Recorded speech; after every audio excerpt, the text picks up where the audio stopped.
નમસ્કાર, ન્યૂઝ બુલેટિનમાં આપનું સ્વાગત છે. હું છું પંકજ શર્મા. અમદાવાદમાં ખાસ બાવળા ખાતે ન્યૂઝ 18 ગુજરાતીની ટીમ પહોંચી અને ન્યૂઝ 18 ગુજરાતીના સંવાદદાતા ઋત્વિજ સોનીએ રિપોર્ટ આપના સામે રજૂ કરવાનો છે. એ અમે આપને બતાવીશું, કેમ કે કમરસમા પાણીમાં ઉતરી અને લોકોની વ્યથા તેમણે જાણી છે. પાણી વચ્ચે ઋત્વિજ સોનીએ સાહસિક રિપોર્ટિંગ કર્યું. પાણી વચ્ચે જિંદગીનો દિલ ધડક ચિતાર તેમણે રજૂ કર્યો છે. ન્યૂઝ 18 ગુજરાતીની ટીમ બાવળા પહોંચી. આવો નિહાળીએ કે શું કહી રહ્યા છે ત્યાંના સ્થાનિક લોકો. અમદાવાદમાં વરસેલા અનરાધાર વરસાદે અમદાવાદ અને આસપાસના ગ્રામ્ય વિસ્તારોના હાલ બેહાલ કરી દીધા હતા. 3 દિવસ જેટલો સમય વીતી ગયો છે, તેમ છતાં હજી કેટલાક વિસ્તારો એવા છે કે જ્યાં પાણી ઓસરવાનું નામ નથી લઈ રહ્યા. હાલ અમે બાવળાની રત્નદીપ સોસાયટીમાં છીએ, જ્યાં આપ જોઈ શકો છો કયા પ્રકારની પરિસ્થિતિ જોવા મળી રહી છે. અહીં જે સોસાયટીઓ છે કે જ્યાં કેડ સમાણા પાણી ભરાઈ ચૂક્યા છે. લોકોને પોતાની ઘરવખરી વાહનોનો બચાવ કઈ રીતે કરવો તે એક સૌથી મોટો સવાલ છે, કારણ કે પોતે લોકો જે ઘરવખરી છે તે પોતે સલામત સ્થળે ખસેડી રહ્યા છે. આપણી સાથે કેટલાક રહેવાસીઓ છે, તેમની સાથે વાત કરીશું. આપ ક્યાં રહો છો? અહીંયા કેવી પરિસ્થિતિ જોવા મળી રહી છે? બહુ ખરાબ. શું કહેશો? બહુ ખરાબ પરિસ્થિતિ છે. કોઈ જોવા પણ નથી આવતું પાલિકાવાળા. કાલ પરમની છે 4 છોકરા અંદર હતા. અમે કોર્પોરેટરને કીધું કે છોકરા અંદર છે કે જીસીબી મોકલીએ છીએ એવું કીધું, પણ જીસીબી હજી સુધી કોઈ આવ્યું નથી. બરોબર. આપ શું કહેશો? આ જે સોસાયટી છે ત્યાં કેટલા મકાનો આવેલા છે અને કયા પ્રકારની પરિસ્થિતિ જોવા મળી રહી છે? આ જે સોસાયટી છે રત્નદીપ સ્વાગત સોસાયટી છે. આમાં આશરે અંદાજિત 800 થી 900 મકાનો પાછળની સાઈડ ડૂબાયેલા છે. વેલામણી વિસ્તાર બરિયાદેવમાં બહુ જ ખૂબ જ હાલત ગંભીર છે. બાવળાના કોઈ ભાજપ સરકાર નહીં કોઈ નગરપાલિકાવાળા જાણ આપતા નહીં. અમે કાલથી લગાતાર 4-5 દિવસથી આની આ મુશ્કેલી છે. નથી લાઇટ, નથી ખાવાનું મળતું ટાઈમે. અમે કાલના નગરપાલિકાને કોર્પોરેટરને જાણ કરી છે. કોઈ કોર્પોરેટર અહીં આંટો મારવા બી નથી આવતા. 4 થી 5 નાના છોકરાઓને બચાયેલા છે. કોઈ અમને સપોર્ટ બી નહીં આવતું. અને જ્યારે વોટ લેવાના હોય ત્યારે બધા દરેક કોર્પોરેટર, દરેક ભાજપવાળા કે કોંગ્રેસવાળા કે આપવાળા બધા દોડતા હોય છે. પણ આ વખતે આ પ્રોબ્લેમ છેલ્લા 15 થી 20 વર્ષનો છે. અને આ બાવળામાં આનો આ જ પ્રોબ્લેમ છેલ્લા 15 થી 20 વર્ષનો. આ 800 થી 900 મકાનોનું દર વર્ષે 15 થી 20 દિવસ, 1 મહિનો પાણી ભરેલું હોય છે સાહેબ. નથી લાઇટની વ્યવસ્થા. નાના છોકરાઓ તમે જુઓ, તમે ઘરના મકાનો જુઓ, ગેસના બાટલા અંદર જુઓ, ખાટલા જુઓ, બધું તણાઈ રહ્યું છે અંદર. ખાસ કરીને આપ જોઈ શકો છો આજે બાવળાની પરિસ્થિતિ છે, કયા પ્રકારની હાલતમાં હાલ લોકો દિવસો પસાર કરી રહ્યા છે.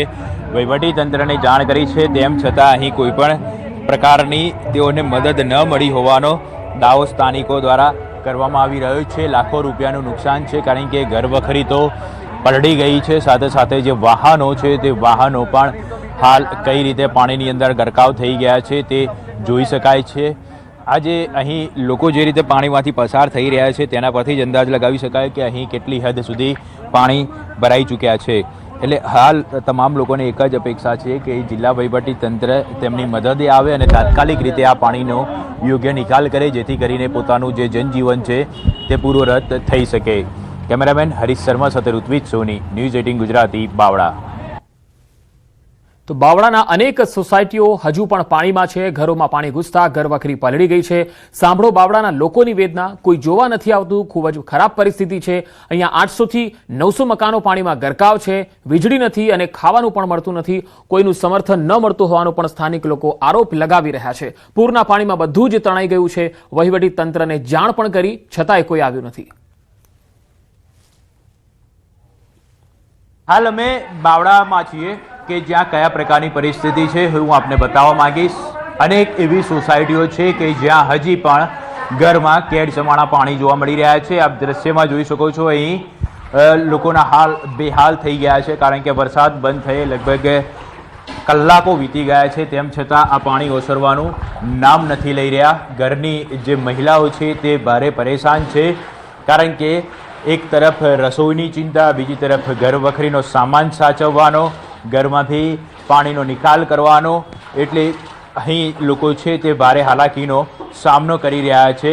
કયા પ્રકારની પરિસ્થિતિ છે તેનો સ્પષ્ટ અંદાજ આપ દ્રશ્ય પરથી લગાવી શકો છો, કારણ કે હજી પણ ઘરની અંદર પાણી જોવા મળી રહ્યા છે. તમામ ઘરવખરી તો પલળી ગઈ છે, પરંતુ જરૂરી દસ્તાવેજો છે, અનાજ છે, આ તમામ વસ્તુઓ પલળી ગઈ છે. એટલે તેઓને જમવાની પણ ખાસ ચિંતા સતાઈ રહી છે કે જમવાની અને જીવન જરૂરિયાતની વસ્તુઓનું પણ શું કરવું. આપણી સાથે એક મહિલા છે, તેમની સાથે વાત કરીશું.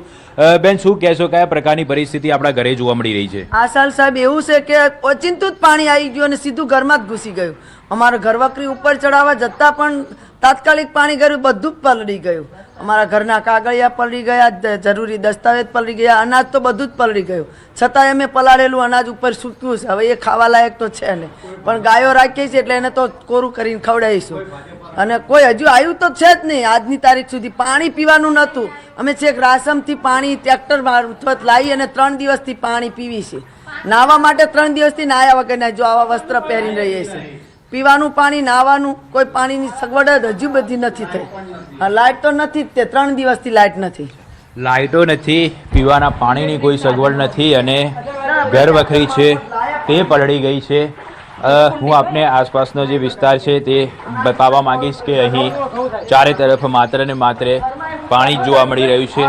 અનાજ છે તે અનાજ પણ પલળી ગયું છે. એટલે હાલ આપ જોઈ શકો છો અહીંયા કયા પ્રકારની પરિસ્થિતિ જોવા મળી રહી છે. તમામ જે ઘર વખરી સહિત અનાજ, જરૂરી દસ્તાવેજો, તમામ વસ્તુ હાલમાં અહીં પલળી ગયા છે. અનાજને બચાવવા માટે પણ તેઓ પ્રયત્ન કરી રહ્યા છે, કારણ કે અનાજ પલળી ગયું છે. મોટા પ્રમાણની અંદર તેઓને નુકસાન વેઠવાનો વખત આવ્યો છે અને હાલ તમામ લોકો છે તે વહીવટી તંત્ર અને જે જવાબદાર વિભાગ છે તેમની પાસે એક મદદની આશા માંગી રહ્યા છે. હાલ તો પોતે પોતાનો જીવ બચાવી રહ્યા છે કે આખરે કઈ રીતે આ પરિસ્થિતિમાંથી બહાર નીકળવું, કારણ કે અચાનક જ પાણીનો જે પ્રવાહ છે તે આવી ગયો હતો અને આ પ્રકારની પરિસ્થિતિનું નિર્માણ થયું છે. કેમેરામેન હરીશ શર્મા સાથે ઋત્વિજ સોની, ન્યૂઝ 18 ગુજરાત. બાવળાના હાલ બે હાલ જોવા મળી રહ્યા છે. આપ જોઈ શકો છો આ જે બાવળાની સોસાયટીઓની કયા પ્રકારની પરિસ્થિતિ છે. ચારે તરફ માત્ર ને માત્ર પાણી જોવા મળી રહ્યું છે. લોકો અહીં ભારે હાલાકીનો સામનો કરી રહ્યા છે, કારણ કે લોકોની ઘર વખરી લગભગ મોટાભાગે 4 થી 5 ફૂટ ઉપર આ પાણી ભરાઈ ચૂક્યા છે અને છેલ્લા 3 દિવસથી આ જ પ્રકારની પરિસ્થિતિ અહીં જોવા મળી રહી છે.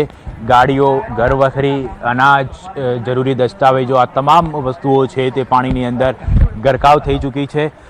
જે સામે એક ગાડી પાર્ક કરેલી હતી તે મોટાભાગની ગાડી છે તે પાણીની અંદર ગરકાવ થઈ ચૂકી છે અને તેના પરથી જ આપ અંદાજ લગાવી શકો છો કે કેટલી હદે અહીંયા પાણી ભરાઈ ચૂક્યા છે. લોકો પ્રથમ માળેથી એટલે કે ભોંયતળિયાના મકાનેથી ટેરેસ ઉપર અથવા તો બીજા માળ ઉપર પોતાનો હાલ સહારો બનાવીને રહી રહ્યા છે, કારણ કે પ્રથમ માળમાં તો પાણી ભરાઈ ચૂક્યા છે. એટલે લોકો હવે ઉપરના માળે એટલે કે બીજા માળે અથવા તો ટેરેસ ઉપર જઈને પોતાનું જીવન ગુજારી રહ્યા છે. લોકો એક મદદની આસ સાથે અહીં દિવસો પસાર કરી રહ્યા છે, કારણ કે સ્થાનિકો નો દાવો છે કે અહીંયા કોઈ પણ જિલ્લા વહીવટીતંત્ર અથવા તો જવાબદાર વહીવટીતંત્રના કોઈ પણ અધિકારીઓ અહીં જોવા નથી મળી રહ્યા. પાણીની વ્યવસ્થા નથી, પીવાના પાણીની, જમવાની કોઈ પણ પ્રકારની વ્યવસ્થા તેઓની સાથે અહીંયા નથી.